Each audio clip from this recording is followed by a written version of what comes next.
Esta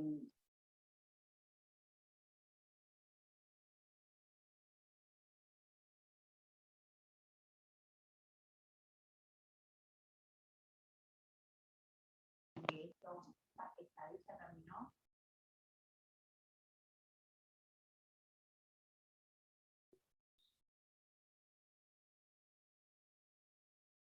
Del año pasado, estamos casi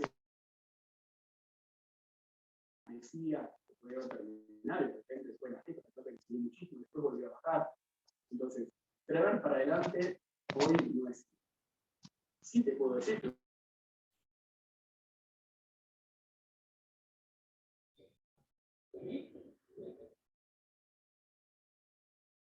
buenas tardes, chicos.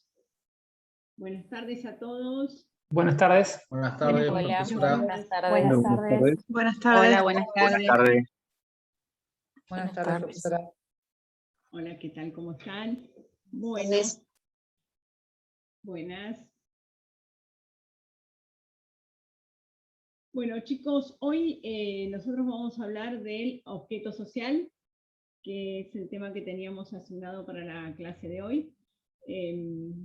Como todas las clases, yo le preparé un PowerPoint de la clase pasada, le subí el video y le subí el PowerPoint para que lo tengan.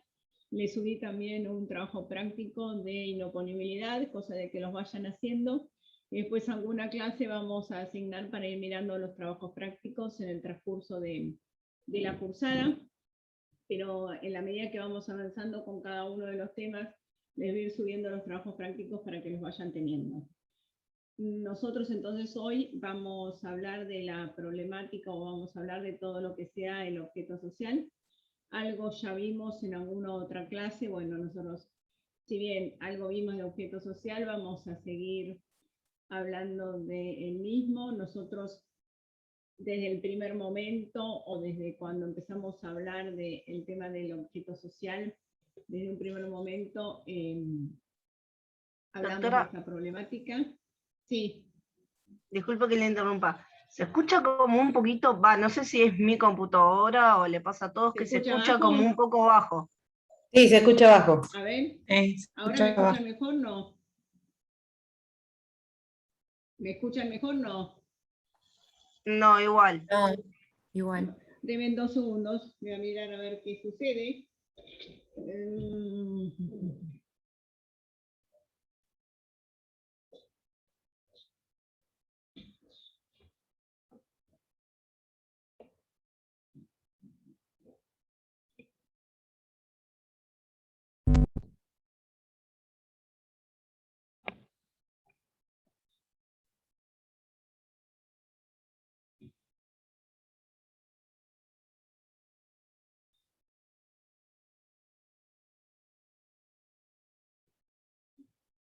Bueno,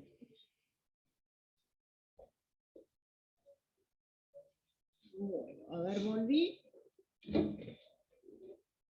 Volví y teóricamente me tendrían que estar escuchando bien. ¿Ahí me escuchan mejor? Escucha. No. Ahí se escucha mejor, ¿eh? Ahí se escucha mejor, gracias. Estaba, ¿cómo se llama? Desactivado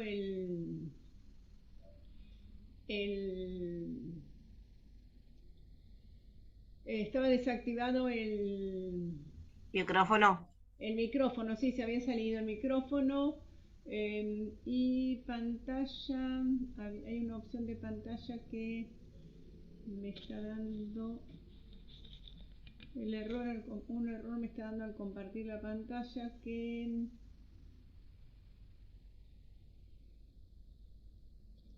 sí está puesto. Bueno, teóricamente me tendría que dar bien ahora. Bueno, entonces ahora, gracias que lo dijiste porque bueno, si no hablamos y no escuchamos bien, no sirve para nada. Nosotros entonces hoy vamos a hablar del objeto social. Como yo le decía, le subí el PowerPoint, le subí una clase y le subí un trabajo práctico de inoponibilidad. Sería bueno que ustedes vayan avanzando con los trabajos prácticos y en alguna clase que tengamos algún lugar o en alguna clase específica le asignamos para ir mirando la parte práctica, que en realidad los trabajos prácticos, ¿para qué les sirven? Les sirven para ir afianzando la parte que vieron en la teoría.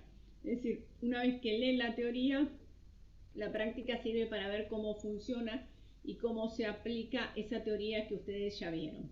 Nosotros hoy vamos a hablar entonces del objeto social. El objeto social ya hemos hablado nosotros, y se acuerdan que cuando empezamos la primera clase dijimos que entre los requisitos del contrato societario estaba el objeto social, y que entre los requisitos que tenía que tener el contrato en el artículo 11 de nuestra ley de sociedades hablaba el objeto social. Y el objeto social hay que ver qué es ese objeto social, porque en la vida societaria tiene muchísima importancia ese objeto social. Entonces, nuestra ley de sociedades dice que el objeto social debe ser preciso y determinado, y estaría constituido por el acto o la categoría de actos que podría llegar a realizar la sociedad para cumplir su finalidad. Y hay que diferenciar lo que es el objeto social de la actividad que desarrolla. El objeto social va a estar dado por toda la categoría de actos que en el contrato societario se dice que la sociedad puede llegar a desarrollar. Ese sería el objeto social, sería aquello que está la sociedad autorizada actos para desarrollar.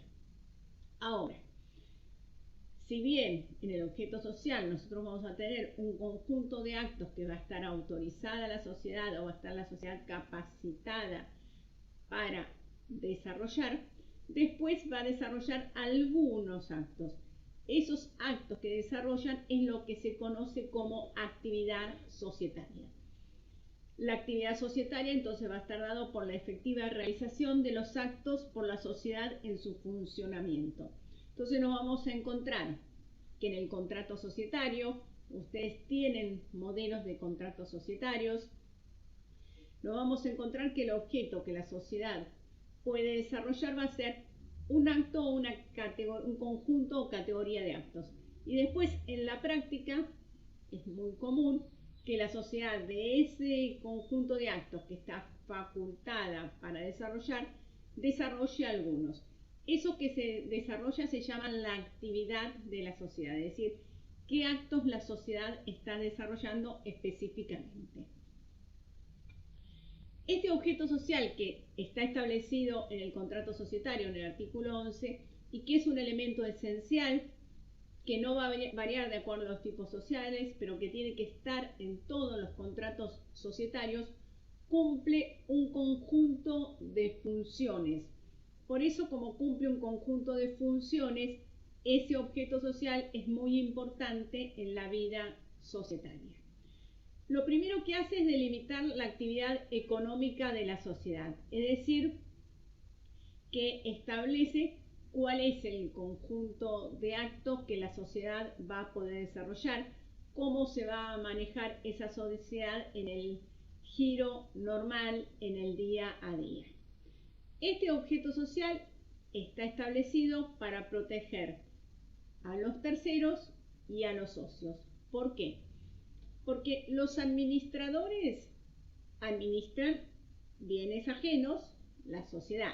El presidente del directorio de una sociedad anónima administra el capital que los socios dejaron, los aportes que los socios dejaron, formaron el capital, y el presidente del directorio va a estar administrando esa sociedad. Bueno, entonces el objeto social va a servir para establecer la protección con respecto a los terceros y con respecto a los socios. Con respecto a los socios, ¿por qué? Porque los administradores, el presidente del directorio, solamente va a poder obligar a la sociedad por aquellos actos que expresamente están dentro del objeto social. Y la sociedad, cuando el presidente del directorio celebra un acto, va a quedar obligada en tanto en cuanto el acto no sea notoriamente extraño al objeto social. Entonces, por eso protege a los socios. ¿Por qué? Porque yo soy socio, puse plata en la sociedad, integré mis aportes, y yo sé que los administradores van a realizar negocios para cumplir el objeto y no van a poner en juego mis aportes nada más que para desarrollar aquellos actos que están expresamente autorizados en el objeto social. Y por otro lado también se protege a los terceros este objeto social. ¿Por qué? Porque yo soy un proveedor, soy un empleado, yo contraté con la sociedad y ¿qué va a pasar? Yo sé que la sociedad va a poder desarrollar y se va a poder obligar solamente por aquellos actos que no sean notoriamente extraños al objeto social. Entonces, si la sociedad a mí me debe plata como tercero, como proveedor, y me va a pagar a 30 o 60 días, yo sé que el riesgo que puede asumir la sociedad solamente va a ser aquel que está determinado por ese objeto social.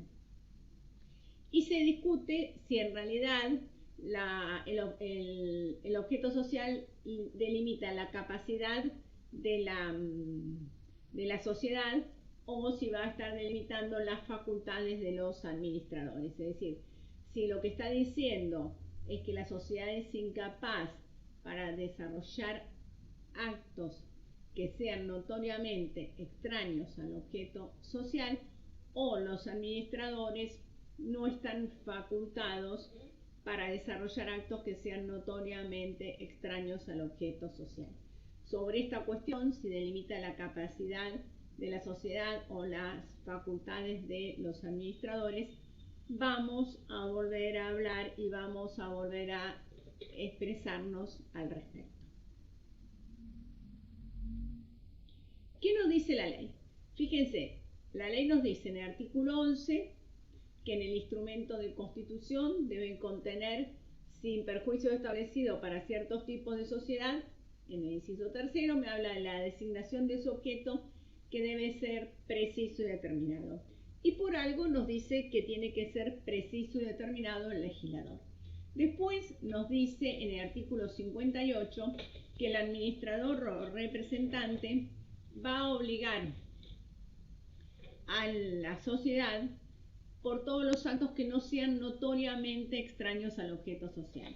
¿Qué nos quiere decir eso? Bueno, con eso que va a obligar por todos los actos que no sean notoriamente extraños al objeto social, también nos determina a nosotros los casos en que específicamente la sociedad va a quedar obligada. Y se acuerdan que algo vimos en la primera clase o algo dijimos que para que la sociedad quede obligada se tienen que dar dos elementos, un elemento objetivo y un elemento subjetivo. El elemento subjetivo es que el acto no tiene que ser notoriamente extraño el acto tiene que estar desarrollado por, el elemento subjetivo es que el acto tiene que estar desarrollado por el administrador o representante o aquel que está facultado conforme la ley o el estatuto para obligar a la sociedad, y el elemento objetivo, que el acto no tiene que ser notoriamente extraño al objeto social. Estos dos elementos son esenciales. ¿Por qué? Porque la sociedad va a quedar obligada si se dan esos dos elementos. Si por alguna causa alguno de estos elementos no se dan, la sociedad no queda obligada. Y conforme el artículo 156 de nuestro Código Civil y Comercial de la Nación, también prevé lo mismo que se establece el artículo 11 de la Ley General de Sociedades, que dice que el objeto de la persona jurídica debe ser preciso y determinado. Es decir, que nosotros tenemos que tener en el contrato societario un objeto que debe ser preciso y determinado, y la sociedad va a quedar obligada si se dan estos dos elementos. El elemento subjetivo, que el administrador o el representante, el que celebre el contrato, es aquel que conforme a la ley, estatuto o reglamento está facultado para ello, y el elemento objetivo, que el acto no sea notoriamente extraño a nuestro objeto social. ¿Cuáles son los requisitos de ese objeto social? Además de ser preciso y determinado, tiene que ser posible y lícito. ¿Qué significa que tenga que ser posible? Que se pueda llevar a cabo. se pueda cumplir, se pueda desarrollar. Tiene que ser posible desde el inicio de la sociedad, es decir, cuando la sociedad se constituye, tenemos que tener un objeto posible. Si yo quiero poner un objeto que no es posible al momento de desarrollar la sociedad, nosotros nos vamos a encontrar con una sociedad que es nula. Y además tiene que ser posible durante toda la vida societaria. ¿Por qué? Porque si no es posible durante toda la vida societaria y en algún momento, por alguna causa, ese objeto se vuelve imposible, es una causal disolutoria. La imposibilidad puede ser una imposibilidad fáctica o una imposibilidad legal. Por ejemplo, si yo tengo un frigorífico de liebres que dice que va a faenar las liebres que se cazan en la provincia de Buenos Aires y se dicta una ley que dice en la provincia de Buenos Aires que no se puede cazar más liebres, bueno, ahí tengo un objeto de cumplimiento imposible, que es un cumplimiento imposible legal. ¿Por qué? Porque tengo una norma legal que me dice a mí que ese objeto social no se puede seguir desarrollando. Y además tiene que ser lícito. Obvio que si yo tengo un objeto ilícito voy a tener una sociedad nula y no voy a poder desarrollar el mismo, ¿sí? Vamos a quedar encuadrados si tenemos un objeto ilícito en los supuestos de sociedades de objeto ilícito que específicamente habla nuestra ley de sociedades. Bien, ¿qué significa que debe ser preciso y determinado? Que debe ser preciso y determinado significa que nosotros tenemos que tener de manera clara y concreta cuál es el objeto societario.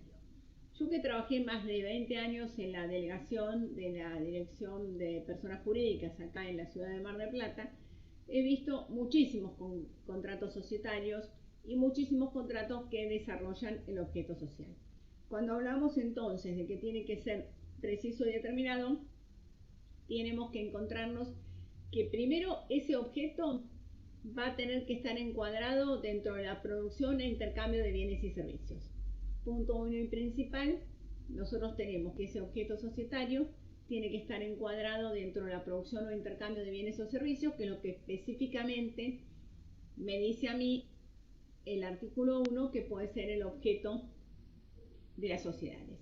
Y después nos encontramos que no puede ser ambiguo, es decir, que no surja claramente cuál es el objeto de la sociedad, sino que tiene que estar detallado de manera clara y establecido, que cualquiera se dé cuenta cuál es ese objeto societario.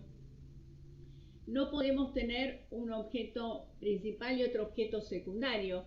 Por ejemplo, yo no puedo decir que la sociedad se va a dedicar a actividades agropecuarias y también, en segunda instancia, o también se va a dedicar a actividades industriales. No, yo tengo que tener un objeto que va a desarrollar la sociedad, y ese objeto que va a desarrollar la sociedad va a estar determinado por todas las actividades que va a desarrollar. Los organismos de contralor no nos aceptan que nosotros pongamos supuestos como iguales, similares, otros, o esta enunciación es meramente ejemplificativa. ¿Por qué? Porque da pie a que efectivamente nosotros establezcamos un objeto que el tercero no va a saber si la sociedad queda o no obligada. Por lo general, cuando redactamos el contrato societario, lo mejor y como práctica, como idea práctica para ustedes, es que nosotros tratamos de poner conceptos de género. ¿Por qué? Si yo digo que va a desarrollar venta de ropa indumentaria y además de ropa indumentaria y accesorios, yo en ropa indumentaria y accesorios puse muchísimas cosas. Ahora, ¿qué les pasa? A veces los clientes quieren que ustedes empiecen a detallar cuáles son esos accesorios. Entonces, cuando quieren que ustedes empiecen a detallar esos accesorios, es donde o quedan cosas afuera o donde efectivamente terminan poniendo iguales, similares, esto es enunciativo, otros, y eso es lo que jurídicas o los organismos de contralor observan. ¿Por qué? Si yo pongo ropa de indumentaria y accesorios, un reloj es un accesorio, una pulsera es un accesorio, un par de aritos es un accesorio, un cinturón. Ahora, si yo quiero empezar a decir, voy a poner aros, pulseras, entonces me dicen, bueno, pero pone anillos, pero también pone una cadena larga, y bueno, empezamos a poner qué, y al final empezamos a ser tan minuciosos que tengo que terminamos poniendo y otros o similares, o esta numeración es ejemplificativa, y eso hace que el organismo de contralor nos lo termine observando. Por eso es importante que nosotros pongamos actividades, por ejemplo, comerciales. Compra-venta de indumentaria de vestir y accesorios. Entra todo.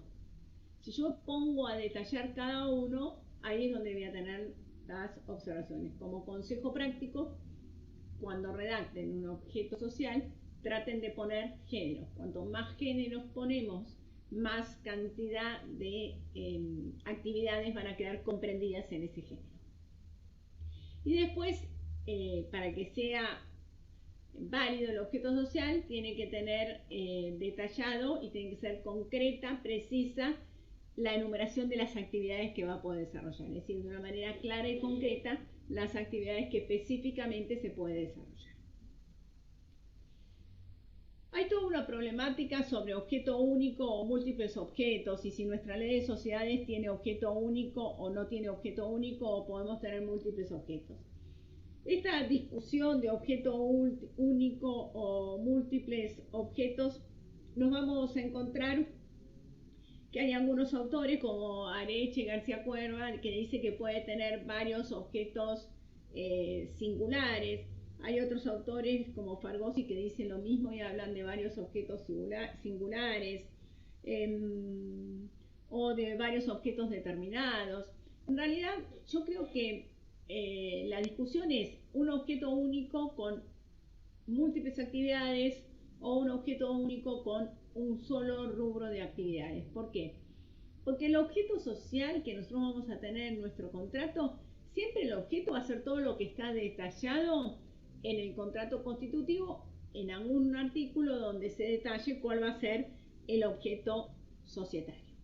Ahora, la discusión hay que centrarla en si podemos tener ese objeto único con múltiples actividades que no tengan conexidad, o tienen que ser con actividades conexas. Y sobre esto nos encontramos con dos corrientes doctrinarias. En un primer momento nos vamos a encontrar con un conjunto de resoluciones de la Inspección General de Justicia, como la 34 del 73, la 4 del 79 y la 6 del 80, que decían que el objeto social deberá ser en forma precisa y determinada y tiene que estar mencionado mediante la descripción concreta y específica de las actividades que la sociedad se propone realizar, evitando la mención a hechos o actos dirigidos a ella. Es decir, que teníamos que, y nos aceptaban estas resoluciones, un conjunto de actividades que podía llegar a desarrollar la sociedad. Esto que está establecido de esta manera entra en un marco de una discusión si efectivamente queda encuadrada la posibilidad de desarrollar múltiples actividades o solamente yo tengo que desarrollar alguna actividad. Y sobre esto nosotros nos vamos a encontrar que, acuérdense que el artículo 11 dice que el objeto tiene que ser preciso determinado. El artículo 94 dice que es causal de disolución societaria la imposibilidad de cumplir el objeto social. El artículo 244 y 245 de nuestra ley societaria da derecho a receso cuando modificamos el objeto societario. Y algunos autores como Sazot Betes dicen que nosotros podemos tener un objeto plural con muchas actividades. La Real Academia Española dice que el objeto tiene que ser cierto, exacto y determinado, y la problemática del objeto social está dado con dos temas.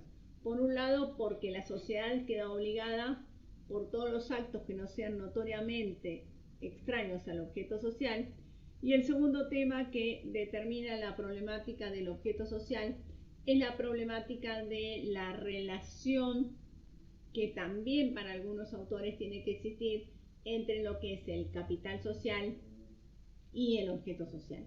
O sea, la problemática que se discute y que vamos a ver con mayor hincapié más adelante, si el capital social tiene que ser suficiente para desarrollar el objeto social y si los organismos de contralor están facultados justamente para controlar que ese capital social sea suficiente para desarrollar el objeto social. Esta problemática, sí. En la mina anterior no me quedó en claro por qué no podía ser el objeto principal. ¿Por qué no podemos tener un objeto principal y un objeto secundario?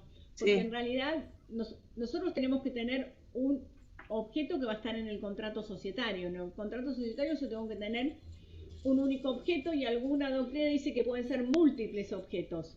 Que en realidad múltiples objetos para mí no es múltiples objetos, sino es un objeto único con múltiples actividades. Ahora, si yo tengo un objeto principal y secundario, es como que la sociedad va a desarrollar esta actividad, pero también como en forma secundaria podría llegar a desarrollar otro. Y en realidad lo que se dice que no hace al elemento de determinar como un único objeto social. ¿Por qué no voy a determinar ese único objeto social?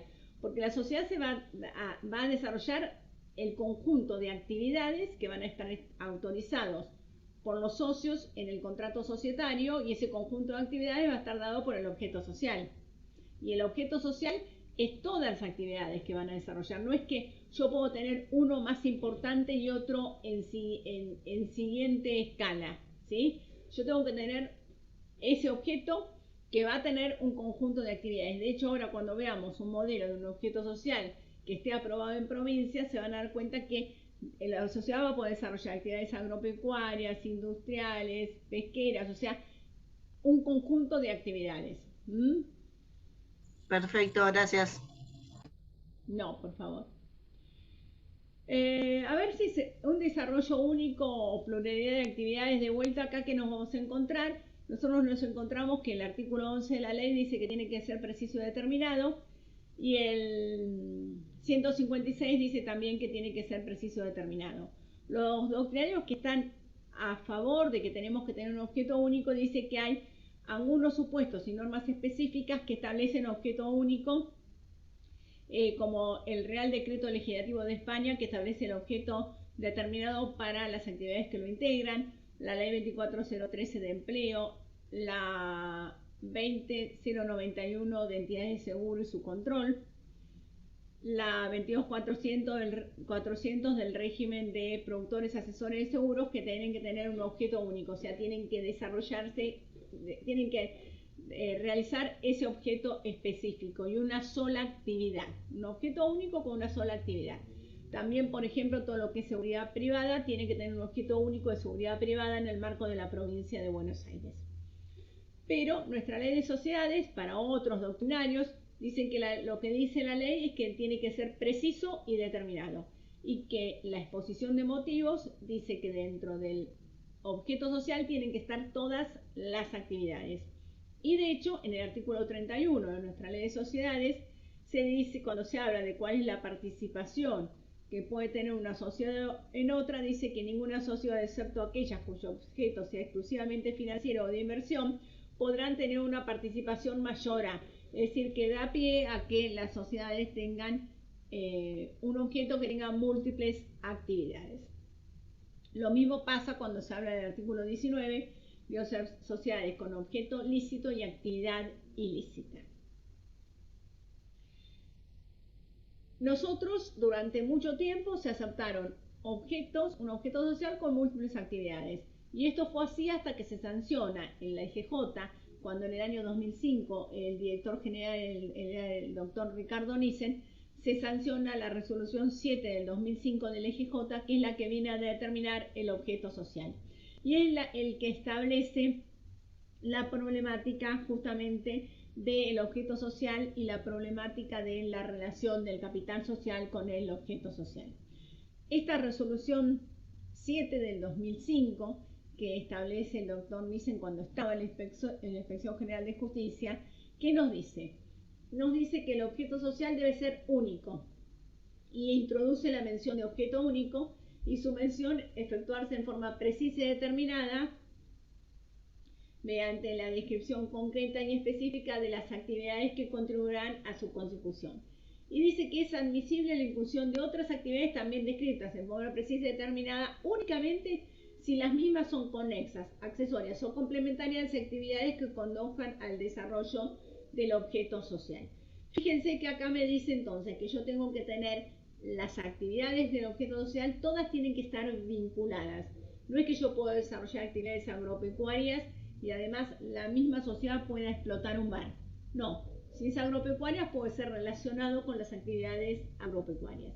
Y además esta resolución 7 del 2005 establece otro tema que es bastante criticado, que dice que el conjunto de las actividades descritas debe guardar razonable relación con el capital social. Esto de que el conjunto de actividades tiene que guardar razonable relación con el capital social, ¿por qué fue criticado? Porque vino de la mano de resoluciones de la Inspección General de Justicia que surgieron a partir de un fallo de Gaitán una resolución de Gaitán del año 2003 de la Inspección General de Justicia, donde no inscribió una sociedad que tenía un capital de 5.000 pesos, porque dijo que el capital no era suficiente para desarrollar el objeto social. Luego lo introduce la resolución 7 del 2005, entonces nos encontramos que con la resolución 7 del 2005 teníamos un objeto que tenía un conjunto de actividades que tenían que ser conexas, accesorias o complementarias entre sí, y por otro lado la Inspección General de Justicia nos controlaba desde el inicio que el capital fuese suficiente para desarrollar el objeto social. Esto mismo es lo que establece la resolución 7 del 2015 cuando establece en el artículo 67 que no se admitirá la constitución de sociedades o reformas del objeto social que contemplen la exposición de un objeto múltiple sin perjuicio de admitir actividades conexas o complementarias.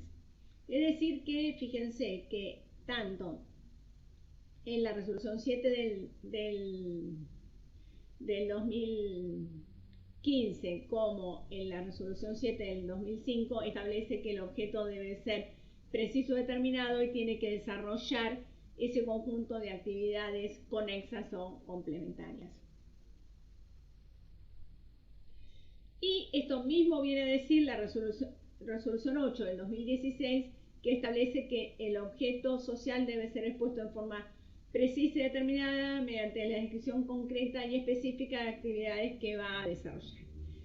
Entonces, acá nosotros nos encontramos que se criticaron muchísimo estas resoluciones de la IGJ, primero porque nos establecían un objeto con un conjunto de actividades que tenían que tener vinculación, que esto es totalmente criticado. Nissen decía que era para que no se constituyesen sociedades que podían llegar a desarrollar cualquier tipo de objeto, que tenían que tener solo un conjunto de actividades y además que era facultad del organismo de Contralor controlar desde el inicio que la sociedad tuviese capital suficiente para desarrollar el objeto social.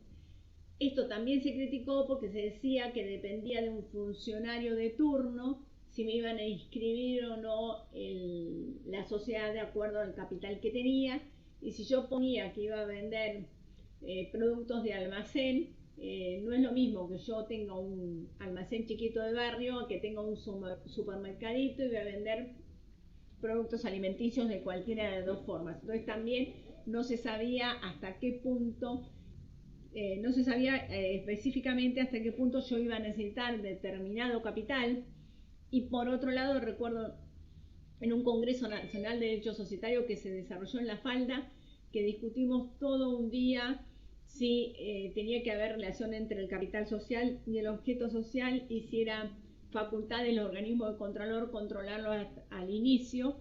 Nissen también manifestaba que era facultad de los organismos de controlador controlar al inicio la relación objeto social, capital social.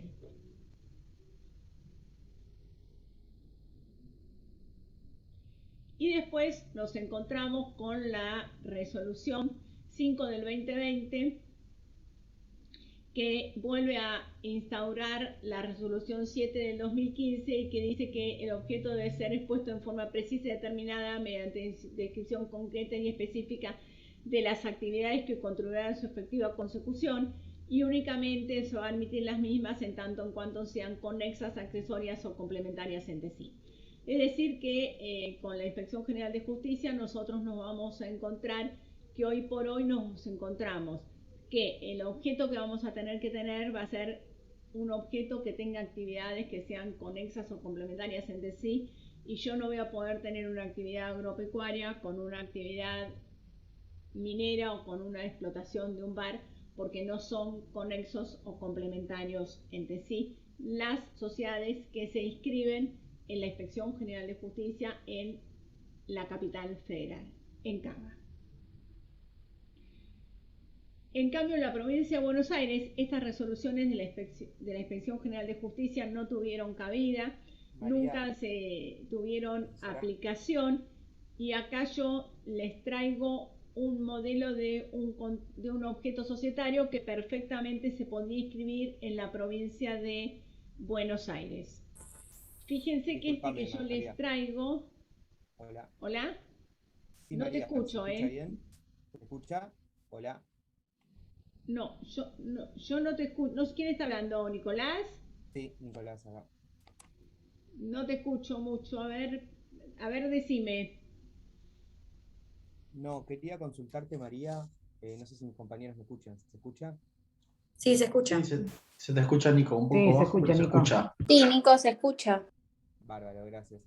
Quería consultarte, María, si con la resolución 5 del 2020, que instaura esta del 7 del 2015, además, se agrega esto de que tiene que tener relación con el capital social. Se establece de vuelta en la IGJ la relación del capital social con el objeto, y que el organismo de control está facultado para establecerlo, para controlarlo, exactamente, sí. Perfecto, gracias, María. ¿Le hago una No, consulta? por favor. ¿Me Sí, escucha? sí. Entonces, quiere decir que para lo que es Cava, si fueran actividades, digamos, no conexas, tendrían que constituirse una nueva sociedad. Tendrían que constituirse sociedades diferentes, exactamente, Exacto. con las resoluciones que hoy tenemos en la IGJ. En la sí. IGJ, perfecto, gracias. En provincia no, fíjate, yo acá les traigo en provincia, que nosotros estamos, un objeto que perfectamente, no sé, puede ser una sociedad que escribí hace 15 días, o sea, nada, un objeto que se está inscribiendo ahora. Fíjense que nosotros tenemos actividad pesquera, actividad del transporte, puse en el negocio inmobiliario, de la industria de la construcción, agropecuaria, de negocios automotores, financieros, exportación e importación. En realidad, fíjense que en la parte de arriba yo le pongo mayor cantidad de actividades. ¿Por qué? Para demostrarle a ustedes que todo esto yo lo podría poner. Y después cuando desarrollo, les desarrollo algunas para que vean cómo se desarrollan, para que no se entre en la filmina. Y fíjense que todas no las puse, ¿no? Pero yo tengo actividad pesquera, todo lo que sea relacionado a la pesca. En otro ítem puse actividad del transporte, y fíjense que para que quede prolijo cuando yo lo redacté, ¿qué hice? Pongo A de la actividad pesquera, B del transporte, e introduzco todo lo que es propio del transporte.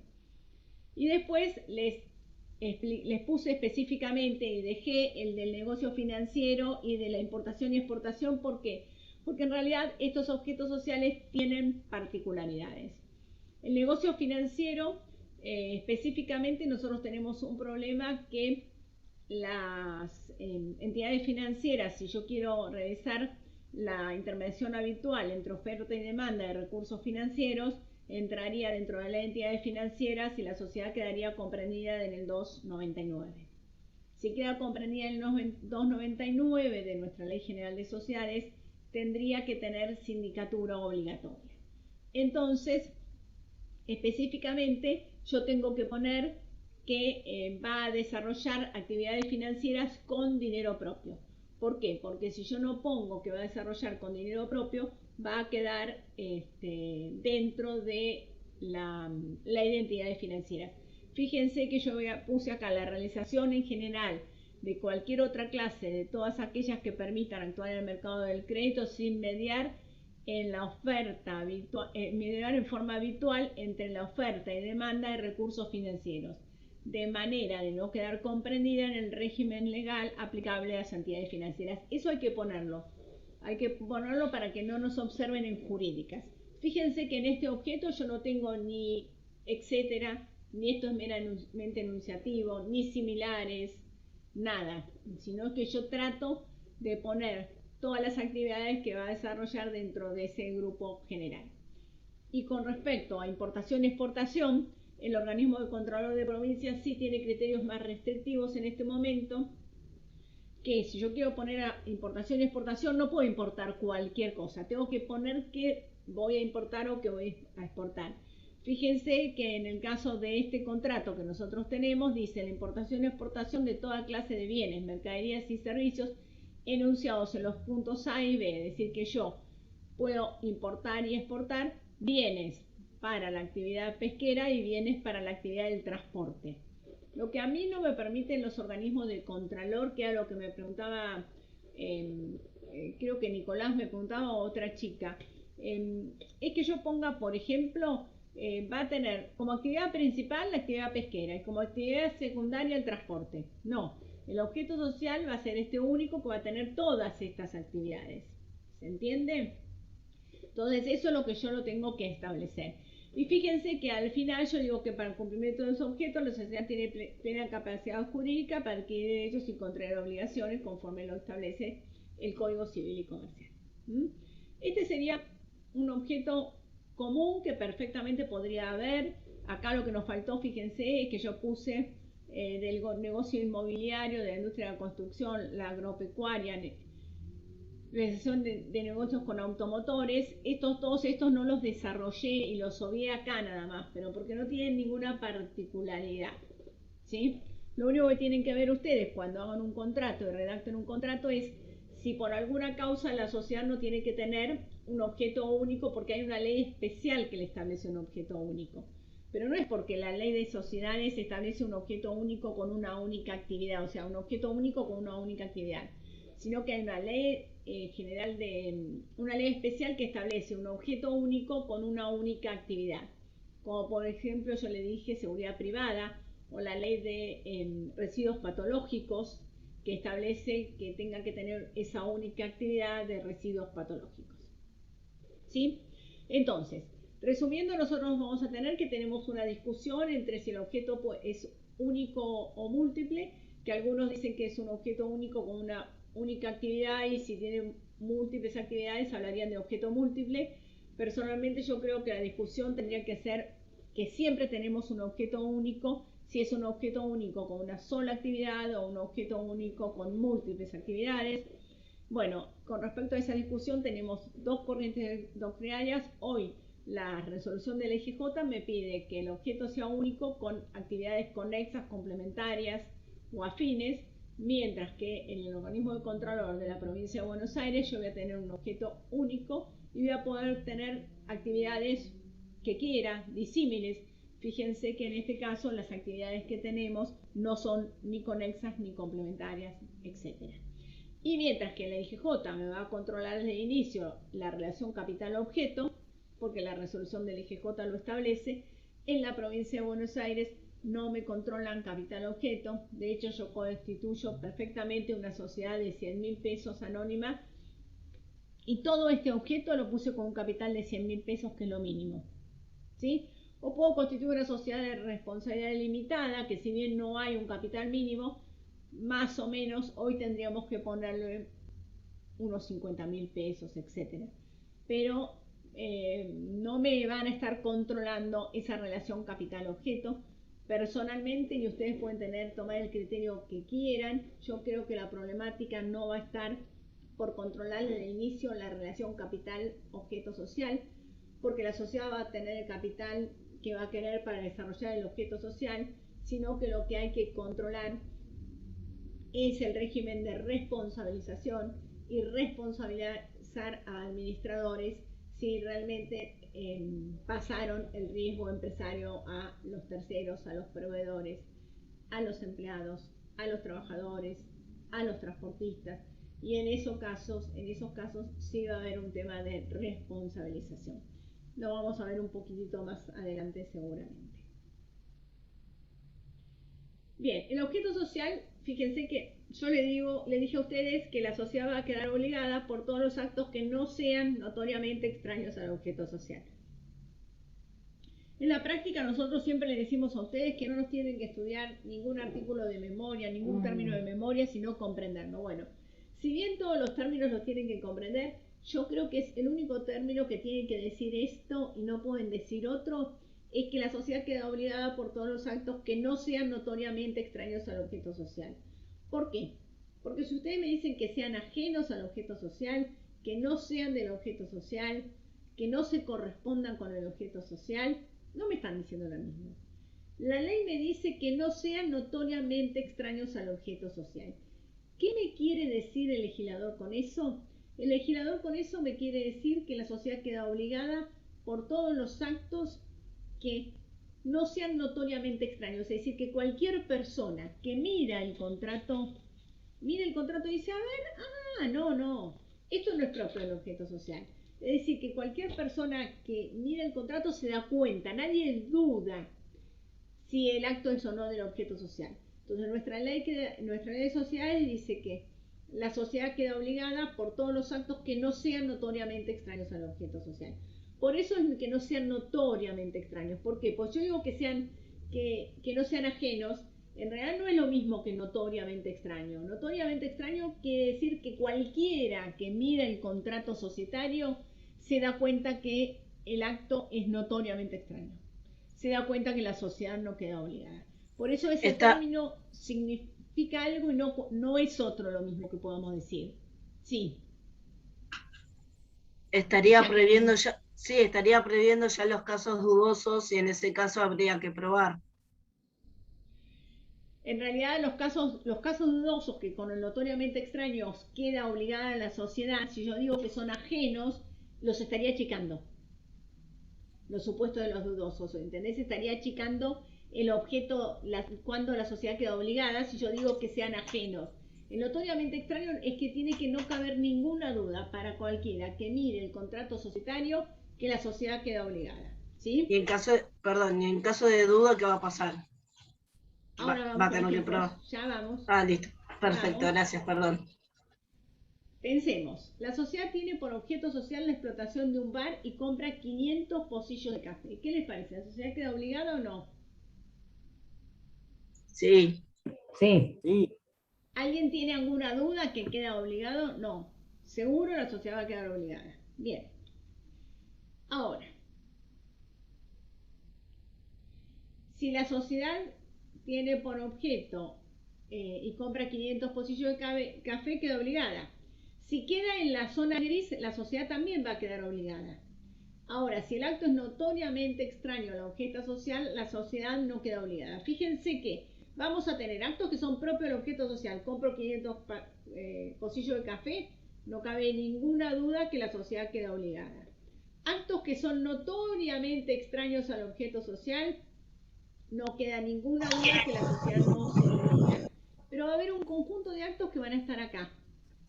Por este conjunto de actos que están en la zona gris, la sociedad sí queda obligada.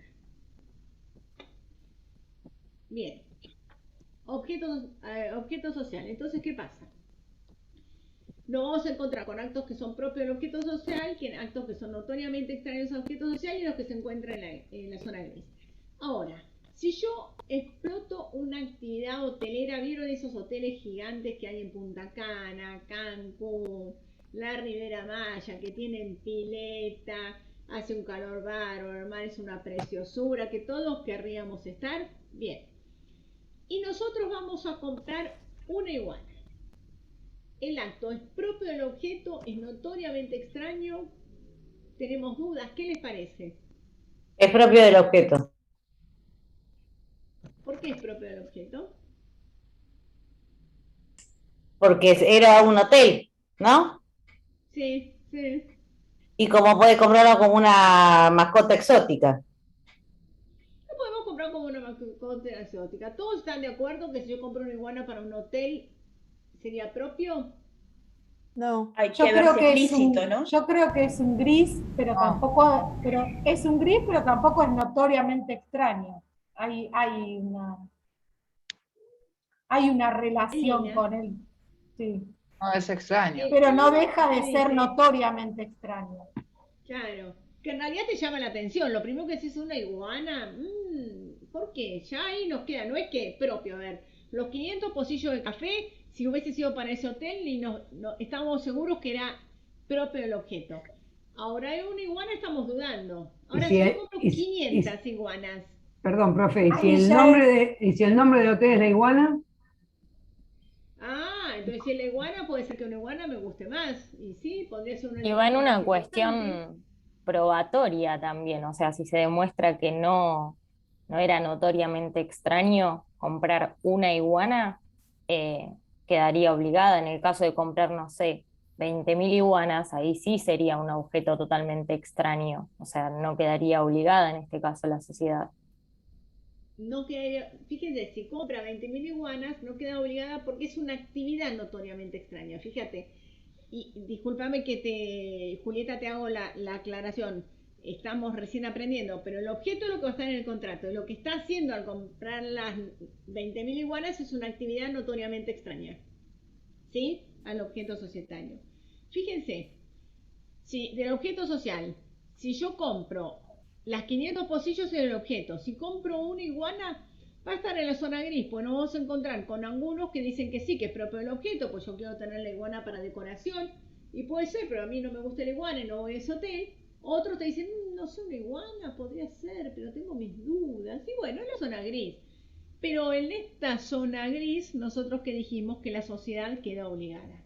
Y después va a haber actos que son notoriamente extraños al objeto social. Compro 10.000 iguanas, 20.000 iguanas, como dijeron ustedes. En ese caso la sociedad no queda obligada y se obliga el que lo firmó al acto. Por eso el término notoriamente extraño. Si yo diría que la sociedad queda obligada por todos los actos que no sean ajenos al objeto, ya una iguana podría quedar más en la duda. Pero notoriamente extraño tiene que ser, probar que sea notoriamente extraño, pero tiene que ser, para que sea notoriamente extraño, que cualquier persona de la calle se dé cuenta que la compra de 10.000 iguanas no es propia del objeto social. Es notoriamente extraño, no cabe ninguna duda. Estamos seguros que no tienen nada que ver. ¿Sí? Entonces, la sociedad va a quedar obligada si se da elementos objetivos, que el acto no sea notoriamente extraño al objeto social, y el elemento subjetivo que sea celebrado por aquellos que, conforme a la ley, el estatuto o el reglamento, estén facultados para ello. Bien. Los otros elementos subjetivos, ¿se acuerdan que vimos un cuadrito que dijimos que de acuerdo a los tipos societarios variaba quiénes administraban y quiénes representaban? En la SRL del gerente, que podía ser indistinta o conjunta, en la sociedad anónima del presidente del directorio. Entonces, ustedes ahora se van a su casa y llegan a su casa y la mamá le dice, ¿viste el departamento de la abuela que tenemos para alquilar? Resulta que lo quiere alquilar una sociedad. Y ustedes, que ya saben algo de derecho societario, dicen, ay, pará, mamá, ¿y quién va a firmar? Ay, firma Pedro, que es ¿te acordás, Pedro, el señor de la esquina? ¿Te acordás, Pedro? Ah, Pedrito, sí, no, pará, hay que ver si obliga a la sociedad.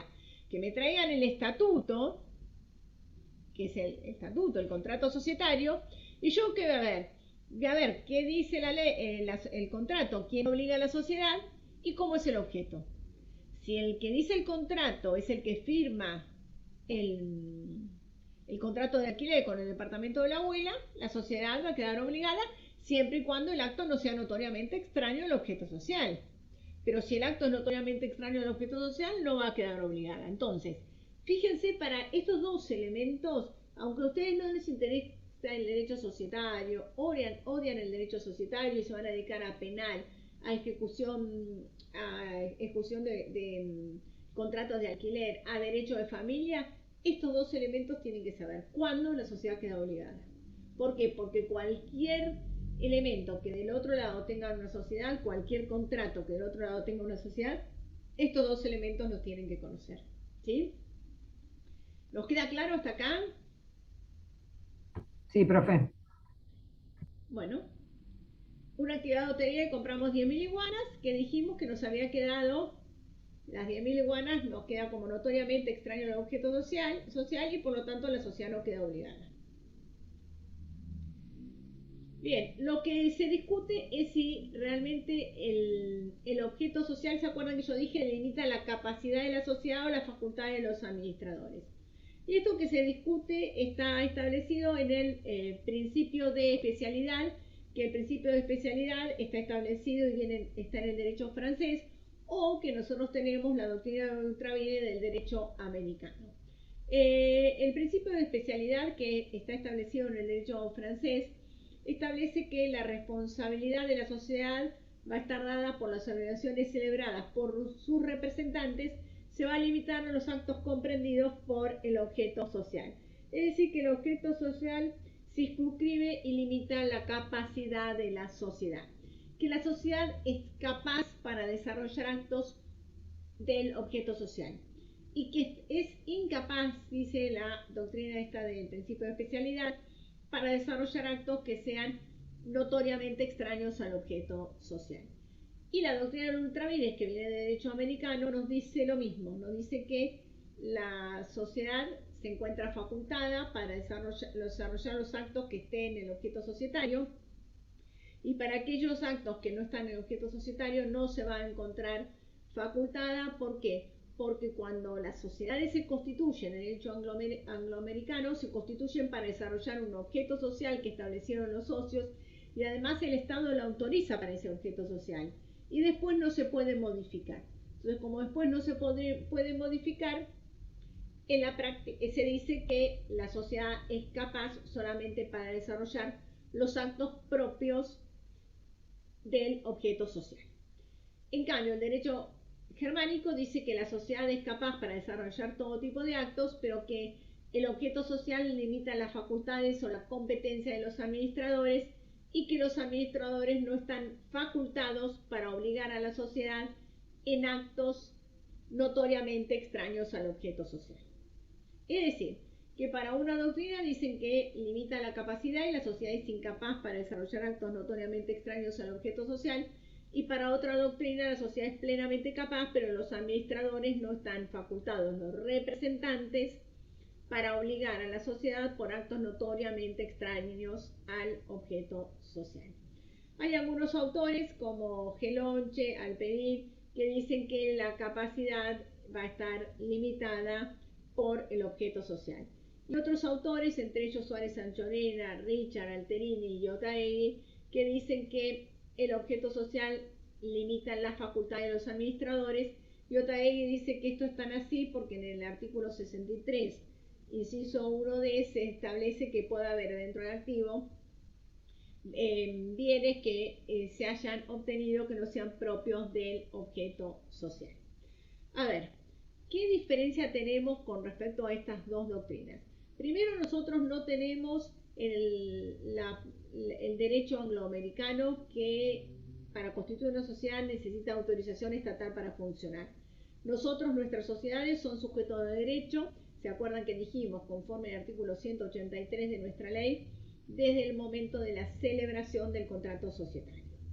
Entonces, personalmente yo creo, y puedo no coincidir con ustedes, pero ustedes pueden pensar como quieran, que en realidad nuestra ley de sociedades no limita la capacidad, el objeto no limita la capacidad de la sociedad, sino las facultades o la competencia de los administradores. Y este es un tema que es importante porque si yo digo que limita la capacidad y la sociedad desarrolla un acto notoriamente extraño al objeto social, no puede ser ratificado por la asamblea. Y si yo digo que limita la facultad de los administradores y hay algún representante que obliga a la sociedad en un acto notoriamente extraño al objeto social, como bien dice Otaegui, dice que los socios que pueden lo más en nuestra ley, que es modificar el objeto, pueden lo menos, que es ratificar un acto notoriamente extraño al objeto social. ¿Qué sería en la práctica estas dos posturas? Porque yo se lo estoy diciendo desde el punto de vista teórico, pero ¿qué sería en la práctica estas dos posturas? La que dice que limita la capacidad, ¿qué va a pasar? Si la sociedad el objeto social limita la capacidad de la sociedad y la sociedad desarrolla un acto notoriamente extraño al objeto social, nunca se va a obligar. Aunque los socios digan yo quiero que se obligue, no se va a obligar. La sociedad tiene como objeto social actividades agropecuarias. Viene y compra un bar, no está propio el objeto. El cliente nuestro es el que le vendió el bar. Si yo me enrolo en la doctrina que dice que limita la capacidad, aunque yo haga una asamblea posterior, donde están todos los socios y están todos de acuerdo en que compremos un bar, la sociedad no se va a obligar. ¿Por qué? Porque la doctrina que dice que el objeto social limita la capacidad me va a imposibilitar que sea ratificado por los socios. En cambio, si yo me enrolo en la doctrina de Otaegui, que dice que los socios que pueden lo más que modificar el objeto pueden ratificar un acto notoriamente extraño al objeto social, ¿qué puedo hacer? Si la sociedad le compró a mi cliente el bar y hay un saldo de precio, yo puedo hacerlo ratificar por los socios, todos los socios, la compra por el representante del bar, y en ese caso la sociedad quedaría obligada. Son dos corrientes doctrinarias, dos corrientes jurisprudenciales.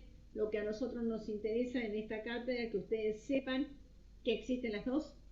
¿Para qué? Para que puedan asesorar a sus clientes. Está claro que para que la sociedad quede obligada, el acto no tiene que ser notoriamente extraño al objeto social, y si el acto es notoriamente extraño al objeto social, la sociedad no queda obligada, se obliga al que lo suscribió. Para que la sociedad quede obligada, tiene que darse ese elemento objetivo y subjetivo que ya dijimos cuál era, y que este objeto social va a estar en protección, como dijimos cuando empezamos a hablar en la clase, de los socios y en protección de los terceros. ¿Por qué? Porque de los socios, porque la sociedad no se va a obligar por actos que sean notoriamente extraños al objeto social, porque el representante, si celebra ese tipo de acto, aunque diga que es la propia sociedad, va a estar obligándose en forma personal. Y en nuestra ley de sociedades nosotros tenemos que el objeto social es modificable. De hecho, si yo modifico el objeto social, en una sociedad anónima va a dar derecho a receso a los socios. Es decir que nosotros, a diferencia del derecho anglosajón, podemos modificar el objeto social en una sociedad que se constituyó como tal. Bien. Esto sí debe existir una relación entre el capital y el objeto social, algo ya dijimos. Existe un fallo bastante viejo que es Beca Constructora, que es el primer fallo, que es del doctor Buti. Buti era juez de registro y terminó siendo camarista de la Cámara Civil y Comercial de la Capital Federal. Y Buti, justamente cuando era juez de registro, no inscribió una sociedad que era Beca Constructora, que tenía un objeto de construcción, porque dijo que el capital era insuficiente para desarrollar el objeto societario. Hay algunos autores, entre ellos Nissen, también en Boca, con Boca Crece, que no se escribió una sociedad. Se dice que el objeto social tiene que ser necesario para desarrollar, el capital social tiene que ser necesario para desarrollar el objeto social desde el momento de la constitución y se controla como tal. Y otros propugnan la correlación entre el capital social y el objeto social, y entre ellos nos encontramos con autores como D'Alessandro, Gómez Basualdo, Prono, Bonillo, Cash, Cracogna, Recio, Verón, que establecen que tendría que existir esa relación entre el capital y el objeto social. La resolución 7 del 2005 y la 7 del 2015 dice que el conjunto de actividades debe guardar razonable relación entre el capital social y el objeto social. Yo personalmente creo que en nuestra ley de sociedades, ni en el artículo primero, que habla cuando hay sociedad general, ni el artículo 11, cuando habla de capital y el objeto social, porque dice que hay que poner el capital social y el objeto debe ser preciso y determinado, pero no me dice que tiene que haber una vinculación entre el capital y el objeto social. O en el artículo 186, que nos habla de las sociedades anónimas y del capital social, y la Dirección Provincial de Personas Jurídicas. En ninguno de esos organismos y en ninguna de esas normativas me establece esa relación del capital social con el objeto social, y menos aún que los organismos del Contralor estén facultados desde la Constitución de Sociedad para controlar la relación capital social-objeto social. Bueno, la resolución 5 del 2020 resuelve también, ¿se acuerdan?, que el conjunto de actividades descritas debe guardar razonable relación con el capital social, y que el capital social tiene que estar adecuado con respecto al objeto social, y la Inspección General de Justicia puede pedir una cifra mayor de capital si considera que la fijada en el acto constitutivo es insuficiente.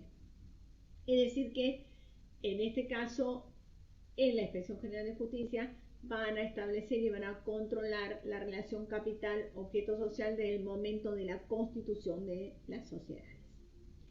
Personalmente yo digo que es una postura de responsabilización, y que en realidad la sociedad va a poder desarrollar todos los actos que estén en el objeto social, pero sí es un problema que los administradores van a tener que contar con el patrimonio suficiente, no con el capital, el patrimonio suficiente, un problema de infrapatrimonialización, para desarrollar la actividad que se propone. Y si trasladan el riesgo empresario a los terceros, van a tener que responder, como es el régimen de responsabilidad nuestra, que es un régimen de responsabilidad subjetiva, teniendo en cuenta el nexo causal o puente de plata que ustedes vieron en derecho de obligaciones. Es decir que si el tercero que sufre un daño, él sufrió como consecuencia que la sociedad está infrapatrimonializada.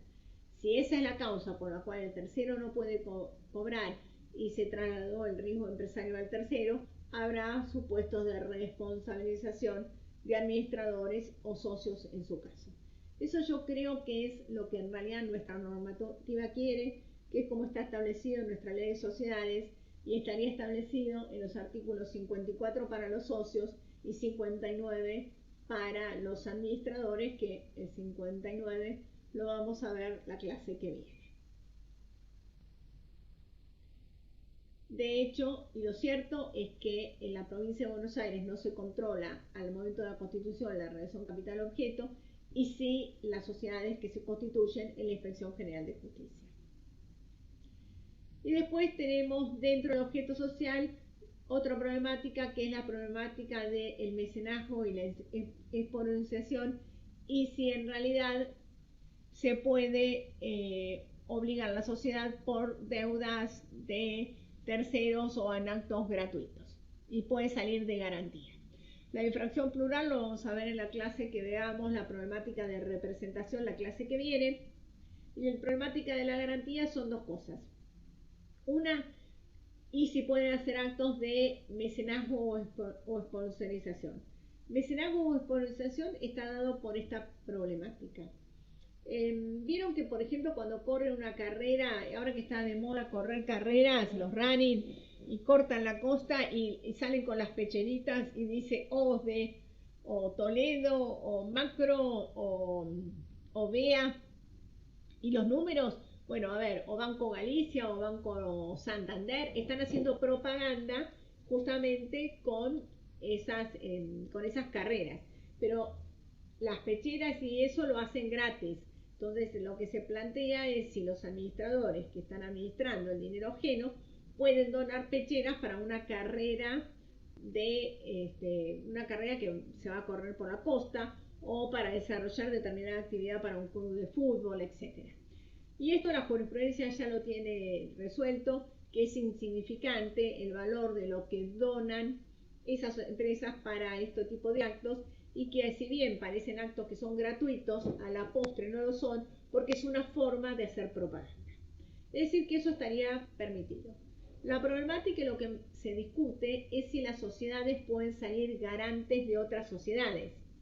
Es decir, si yo tengo la Chauchita S.A., puede garantizar la deuda que compró la casa la Filomena S.A.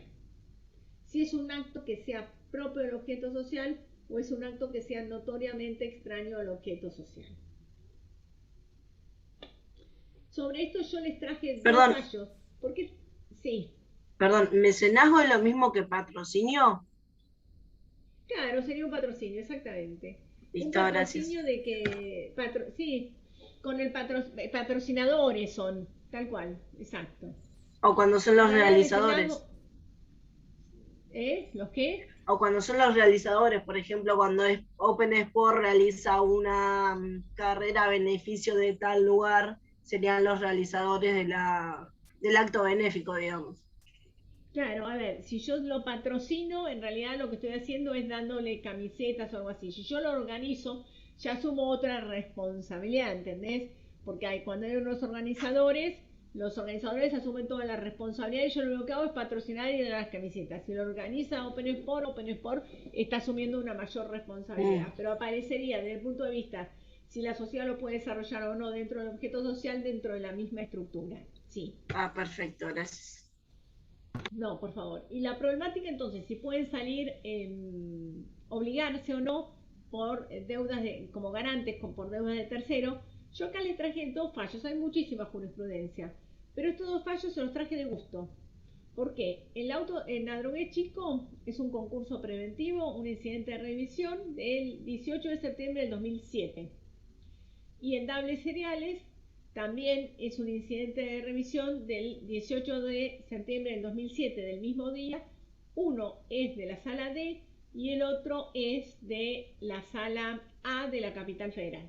Y acá en Mar del Plata hay algunos fallos. Un caso que sentó jurisprudencia es Banco Río de la Plata S.A. en el incidente de revisión del IDEI, que es de la sala primera del 2006, que se vota similar a Dables Cereales con el incidente de revisión. Este no es un tema que podemos dejar pasar. ¿Por qué? Porque es muy común, por ejemplo, se vende un paquete accionario. Entonces, como se vende un paquete accionario, hay que garantizar. ¿Con qué garantizamos la venta de los paquetes accionarios? Y bueno, hay otra sociedad que sale de garante. ¿Puede salir de garante otra sociedad de un contrato de transferencia de acciones? Y si sale de garante, ¿qué recaudos tengo que tener para que esa garantía me sea válida? Vamos al primer caso, que es Adrogué Chico. Este concurso preventivo se hace un incidente de revisión, porque cuando hay un concurso preventivo, los acreedores tienen que presentarse al juez para que les verifique, o sea, les diga que en realidad les debe plata.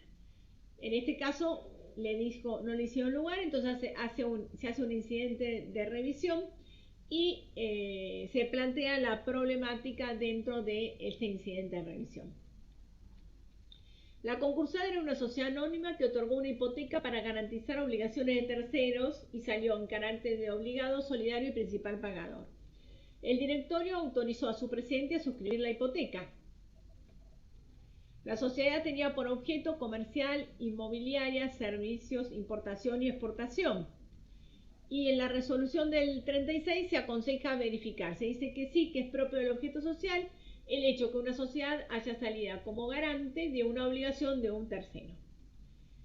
Se apela la resolución y se apela porque dice que la sociedad no podía otorgar fianzas y garantizar un crédito de terceros porque el estatuto específicamente lo prohibía, que la fianza y la hipoteca no le son oponibles y que fue suscripta por el presidente en infracción a su estatuto, que limitaba dicha facultad, porque en el estatuto se decía que la sociedad estaba facultada para otorgar y aceptar fianzas y garantías, obligaciones de la propia sociedad, pero no de terceros, y que solamente la sociedad puede otorgar fianzas propias y no de terceros.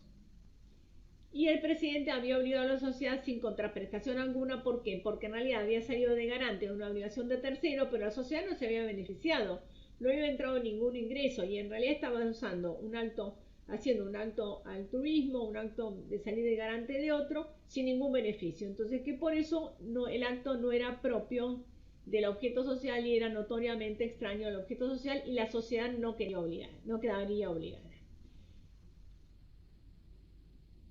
La Cámara dice que se va a responsabilizar a la sociedad por toda su actuación del representante legal en la teoría de la apariencia, que no revela al tercero verificar que el representante posea facultades suficientes, que la función del objeto es delimitar la actividad de la sociedad y la inversión del patrimonio social, y enmarca la competencia de los órganos en las facultades de sus representantes, permite el objeto de definir el interés social y el principal interés protegido es el de los socios. Y la Cámara no hace lugar al recurso porque dice que al primer argumento que no podía otorgar fianzas, se admite el límite para aceptar fianzas, pero no para otorgarlas, que el estatuto otorga a los administradores la facultad de administrar y disponer de los bienes, y que es de práctica de los comerciantes otorgar fianzas. Entonces, si todos los comerciantes otorgan fianzas, es lógico que la sociedad pueda salir de garante y obligarse frente a terceros, aunque no reciba ninguna contraprestación, y que el variado objeto social no puede postularse que la constitución de una hipoteca constituye un acto extraño al objeto social. Es decir, fíjense que acá había, en este caso, había celebrado una fianza que se había obligado por un tercero sin contraprestación alguna, y la Cámara dice que el acto es propio del objeto social porque del variado objeto social del conjunto de actividades que tiene podría ser porque es propio de los comerciantes otorgar fianzas y que por lo tanto la sociedad va a quedar obligada. El hecho que no tenga contraprestación, se dice que la fianza es un contrato natural, unilateralmente gratuito, y que entonces podría darse totalmente sin ningún problema, y que el directorio tiene facultades de administrar y disponer de los bienes y puede otorgar fianzas y posee atribuciones razonables implícitas para ello. Es decir, que la Cámara en este caso dice que el acto de otorgar fianzas es propio del objeto social. El otro fallo que nosotros tenemos es Dable Cereales en un incidente de revisión de la HBC Banca Argentina, que es de la Sala A del 18 de septiembre del 2007, y que tiene también el voto de Gil Carbó de Cámara, que el voto de Gil Carbó es muy importante para resolver en este tema. ¿Qué había pasado en este caso? Dable Cereales otorga fianza y sale lisa y llana y principal pagador por obligaciones que contraiga o que pueda contraer en un futuro un director de la sociedad, es decir, que garantiza las deudas de un director de la sociedad y posteriormente le van a decretar la quiebra. La sociedad no tiene objeto financiero, es decir, que dentro del objeto no dice que puede realizar actividades financieras y prestar dinero con dinero propio. Y el juez de primera instancia dice que no verifica porque dice que el acto de salir de afianzar obligaciones de terceros de este director en realidad es extraño al objeto social, notoriamente extraño, y por lo tanto no aconseja verificar y dice que no existe tal deuda. Apela y se dice que la garantía se encontraba dentro de los actos del objeto social, que existía entre la sociedad y el defensado una relación comercial permanente, que es verdad, porque este señor es director de la sociedad y constantemente afianzaba obligaciones de la sociedad, y que Bunge Rico garantizó obligaciones de la fallida en otras oportunidades, que es el director, cosa que es verdad. Y Gil Carbó, que es la que delimita con el voto de ella como fiscal de Cámara, nos dice qué es el objeto social, y esto también es lo que un poco dice Nissen. Si nosotros leemos alguna doctrina de Nissen, dice lo mismo que dice Gil Carbó. Dice que la habilidad depende de que primero la sociedad tenga un objeto financiero, entonces que para que el acto de otorgar fianza obliga a la sociedad tiene que tener un objeto financiero, es decir, que tengo que tener la posibilidad de realizar objetos financieros, de prestar dinero, de prestar garantías. Además que de tener un objeto financiero, y dentro de objetos financieros está la posibilidad de prestar una fianza, no puede ser gratuita. Es decir, que la sociedad no se puede obligar garantizando la obligación de un tercero si no recibe una contraprestación. Es decir, que este Hugo Berrico tendría que haberle pagado a la sociedad para que la sociedad afiance su obligación. ¿Por qué? Porque como la fianza es gratuita, aun cuando la sociedad tenga objeto financiero, es exorbitante si no recibe una prestación. ¿Por qué? Porque si no recibe una prestación, carece de fin societario, porque no contribuye directamente o indirectamente a obtener beneficios económicos para la sociedad. Entonces, ¿qué me dice?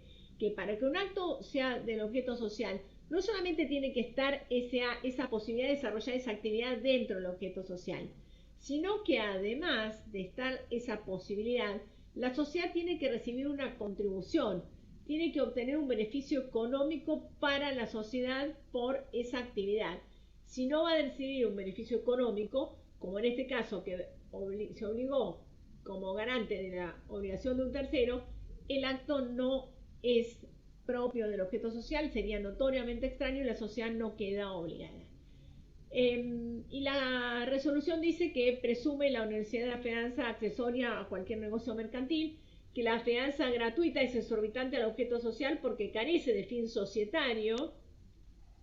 Y en este caso es el igual del caso del Policronio S.A. con Banco Río de la Plata y el supuesto delivery de nuestra Cámara Local, que dicen que para que el acto sea propio del objeto social, el de afianzar obligaciones de terceros, tengo que tener objeto financiero y además tengo que tener un beneficio, me tienen que haber pagado, tengo que haber tenido un interés económico. Yo traigo los dos fallos en este caso porque para que ustedes vean las dos corrientes doctrinarias. ¿Qué nos lleva a nosotros como conclusión? Nosotros tenemos las dos corrientes doctrinarias. Yo tengo que asesorar a un cliente mío donde hay una sociedad que va a salir de garante de una obligación de un tercero y va a estar garantizándole a mi cliente que efectivamente va a cobrar lo que el tercero se obligó. Mi cliente le vende las acciones a José García y sale de garante la Chauchita S.A. Bueno, yo tengo que hacer que hagan un contrato entre José García y la Chauchita S.A. por el cual José García le pague a la Chauchita S.A. para salir de garante. Por otro lado, que la Chauchita S.A. tenga objeto financiero, porque para cumplir con esa jurisprudencia que me dice que tengo que tener objeto financiero y además tiene que tener un interés económico la sociedad en salir de garante. ¿Sí? Entonces, para asegurarme, ¿por qué? Porque yo cuando tienen que asesorar a los clientes, tienen que conocer las diferentes corrientes doctrinarias, pensando, cuando los asesoren, que, a ver, tal vez el que tenga que jugar no es la corriente más favorable a nuestro cliente. Entonces, ¿qué tengo que hacer para que realmente el contrato sea de poderse cumplir y yo realmente le dé una solución a mi cliente? ¿Sí? Y para terminar la clase de hoy, yo acá había traído unos temitas prácticos, se los pongo acá y se los subo en el PowerPoint y se los subo como trabajo práctico para que los miren y los analicen. El primero dice, teniendo en consideración el objeto social que hemos visto y la jurisprudencia reciente, nuestra sociedad, la que tenemos el objeto social, se olvidaría si celebra una hipoteca, es decir, garantiza una obligación de un tercero. ¿Se acuerdan que es el objeto social que tenemos acá en esta filmina? Y su cliente fuera el acreedor, en su caso, ¿cómo aconsejarían a su cliente que lo haga? Ese sería el primer caso, que si la sociedad puede salir de garante y qué recaudos tomaríamos para que una sociedad salga de garante. Y el segundo ejemplo se llama Amplia S.A., se dedica al rubro de librerías. El directorio, sin embargo, decide encarar un negocio de importación de neumáticos dado que ha efectuado un estudio de mercado y entiende que en el plazo de 6 meses logrará duplicar el dinero invertido. ¿Puede efectuarse la contratación que pretende encarar el directorio? ¿Quedará la sociedad obligada por el contrato suscrito por el presidente del directorio? ¿Tiene capacidad Amplia S.A. para efectuar la contratación? Bueno, acá tienen que mirar qué postura toman, si limita la capacidad de la competencia y de acuerdo a diferentes posturas, ver efectivamente si la sociedad quedaría o no obligada. Esto los dejo como prácticos para ver en otra oportunidad y bueno, ahora cuando tengamos un lugar en alguna clase vamos mirando los trabajos prácticos. Sí. ¿Esto sería dentro de la provincia de Buenos Aires o en Cava? Mirá, pues de acuerdo al objeto social que hemos visto recién, es decir, que el objeto social es el que yo tengo. La jurisprudencia que nosotros manejamos siempre es jurisprudencia de Cámara de Comercio de Capital Federal. Acá en las cámaras de provincia hay muy poca jurisprudencia societaria. Es decir, que cuando hablemos de jurisprudencia vamos a hablar con jurisprudencia de Cava. Sí, después vamos a tener resoluciones de IGJ y resoluciones de la provincia con respecto a los temas de inscripción societaria y de registración. Gracias, profe. ¿Alguna otra preguntita, chicos? Yo le quiero hacer una consulta, en realidad a ver si lo entendí bien. Más allá de la discusión doctrinaria en cuanto al objeto social, hoy en día en la IGJ se habla de un objeto único que puede haber pluralidad de actividades siempre y cuando sean conexas. Y en provincia sería también un objeto único con actividades múltiples que no necesariamente tengan que ser conexas. ¿Entiendo bien? Sí, yo lo entiendo como vos. Hay algunos que dicen que en provincia en vez de un objeto único yo tengo múltiples objetos, porque agropecuaria dicen que es un objeto, que industrial es otro, pero para mí no, porque a mí el objeto es uno, ¿entendés? Porque el objeto societario es uno, está todo en un artículo. Lo que tengo es múltiples actividades. Hay algunos que dicen que son múltiples objetos. Para mí esa disquisición doctrinaria es incorrecta. Y después le doy otra consulta en cuanto al control que ejerce la IGJ en relación al capital y al objeto social. En provincia eso no estaría estipulado y tampoco en la Ley General de Sociedades. No, y en provincia no se controla. Yo No se controla. esa que te dije con 100.000 pesos. Bien. Esa que tenés el objeto vos, la debo haber constituido, no sé, hace un mes con 100.000 pesos y me la escribieron sin ningún problema. En provincia no se controla. Bien, y en la IGJ se controlaría, aunque no estarían facultados en la ley, ni tampoco capacitados, entiendo yo, porque ¿cómo haces para evaluar si tendrías que ser un especialista para evaluar o visionario para evaluar que haya una relación entre el capital social y el objeto? En realidad de la IGJ esa estructura del control la puso el doctor Nissen cuando estuvo en 2005 y luego cuando Nissen se fue de la Inspección General de Justicia es cuando se sacó en el 2016 y ahora se volvió a incorporar con esta resolución del 2020. Exactamente.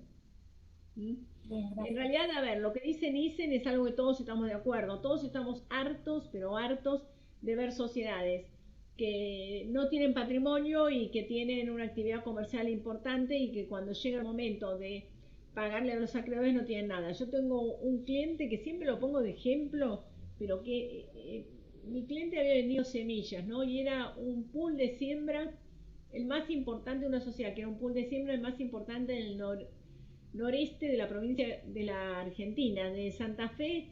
Sembraba todo soja, de Santa Fe para el norte, Chaco, Formosa, todo lo sembraban ellos. Mi cliente le vendió semilla que en ese momento le debía, eran como si fuesen, no sé, $300.000 de semilla. Se presentan a un concurso que termina en quiebra. Tenían un Audi viejo y una moto de activos. Le debían a los trabajadores, le debían fortunas siderales a los bancos, le debían a los transportistas, a la gente que le había arrendado el campo, a la gente que le había sembrado, a todo el mundo. ¿Qué hicieron? Trasladaron el riesgo empresario al tercero. Entonces, claro, ¿qué pasaba? Yo digo a mi cliente, ¿cómo le vendiste semillas? Es que si no le vendía a este, no le vendo. ¿Por qué? Porque pagaban arrendamientos siderales, pagaban mucha plata, compraban la semilla, pero ¿qué hacían? Pedían plata prestada en los bancos, utilizaban el crédito del que le trabajaba y que le pagaban a 3 meses, el crédito del otro, y cuando le fue mal, porque hubo seca, que eso no le pagaron a nadie. ¿Entienden? Entonces, ¿qué hicieron? Ahí sí trazaron el riesgo empresario a tercero y la pobre gente que trabajó se quedó sin cobrar y esto se le iba bien, se llenaban toda la plata en su bolsillo y se le iba mal, que se joroben los terceros. Eso es lo que dicen y todos estamos de acuerdo en que eso no tiene que ser. Pero por eso no es que la ley permita el control del capital y el objeto social al momento de la constitución, ni que en realidad sea viable que considero yo que se controle por un funcionario administrativo y que nuestra ley lo que busca es un tema de responsabilización a los administradores y a los socios que actuaron mal. En realidad esa es la postura o lo que yo pienso que tendría que ser, como lo dice el derecho alemán, habla de esa manera. Pero son dos posturas diferentes.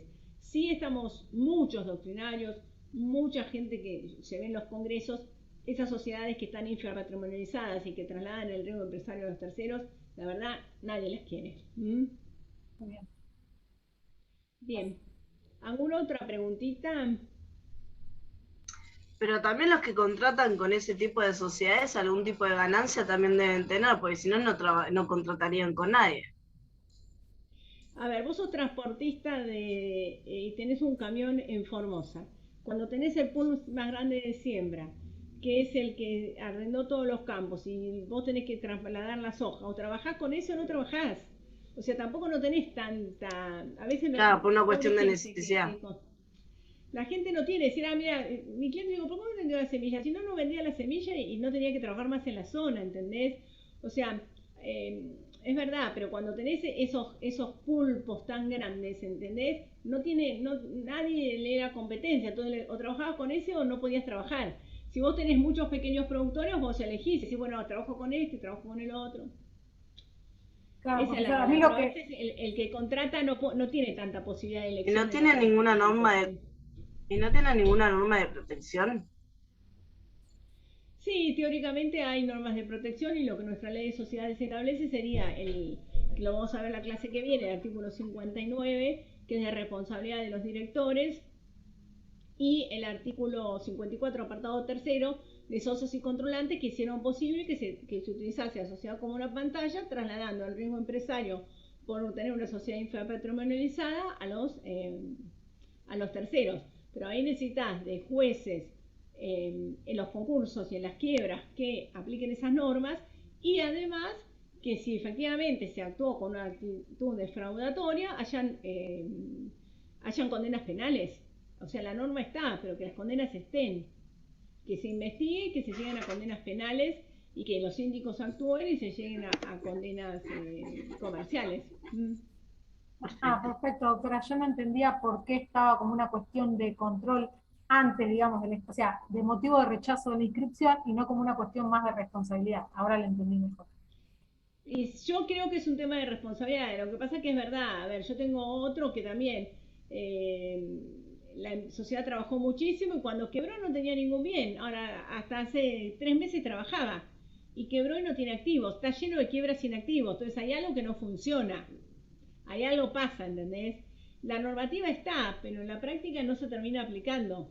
Pero yo creo que, personalmente creo que la ley no lo establece al limitar, que no se sabe si yo voy a desarrollar una actividad de un bar, si voy a tener 10 tazas de café o 100 tazas de café. Entonces, ¿cuánto le pido de capital al inicio? ¿Cuánto todas las sociedades trabajan con capital propio y con capital ajeno? Pero el tema es que no se traslade el riesgo empresario. Si sos un empresario, asumís tu riesgo. ¿Entendés? Porque para trasladarse a los terceros no es así. ¿Sí? Bueno, ¿alguna otra preguntita?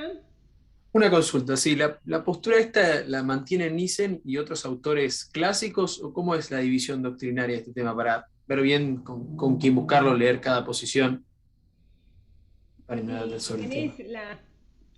Tenés por un lado Nissen con la IGJ, que es el que tiene la postura más fuerte, y después por otro lado tenés la gente de los estudios más empresas, que Balbín, por ejemplo, que tienen posturas que en la relación de capital-objeto no se tiene que controlar. Por ejemplo, acá ustedes tienen 2 manuales, que es el manual de Nissen y de Balbín. Justamente esos tienen 2 posturas totalmente contrarias.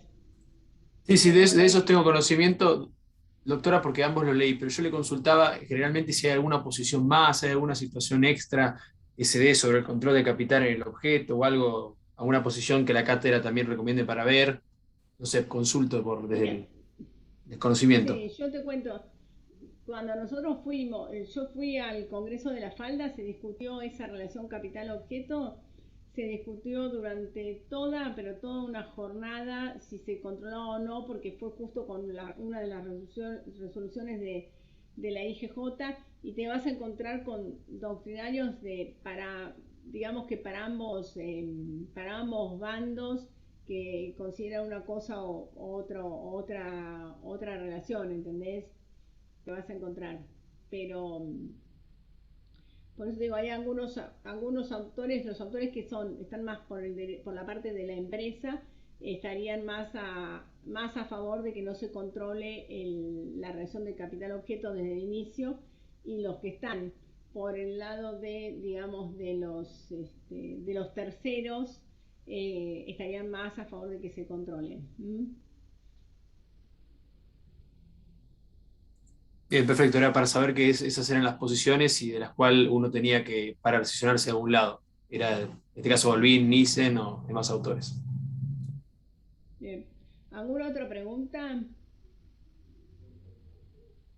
Bueno, nos vemos la clase que viene, chicos. Chao, profe. Gracias, Gracias. Buenas noches. Gracias. Chao, gracias.